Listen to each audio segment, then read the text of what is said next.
नमस्कार, आपण पाहत आहात लोकवाहिनी मीडिया महाराष्ट्र टॉप 10 बुलेटिन मध्ये मी आहे आपल्यासह साक्षी. तर घेऊया आढावा महाराष्ट्रातील काही खास बातम्यांचा.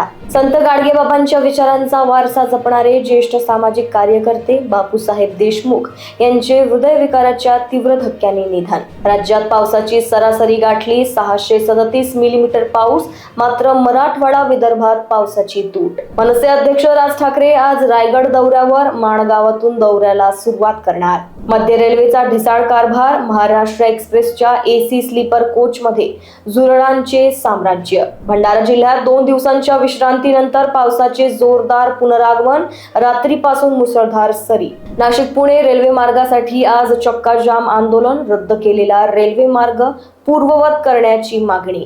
यवतमाळमध्ये सोलर प्लांटवर डल्ला मारणारी टोळी गजाआड, आरणीत कारवाई, 2 केबल चोरीचे गुन्हे उघड, 6.88 लाखांचा मुद्देमाल जप्त. गडचिरोलीच्या देसाईगंज तालुक्यात हत्तीची दहशत, 35 हत्तींच्या कळपाचा धुमाकूळ, शेतीसह शिवमंदिरातील नंदीची मूर्तीही फोडली.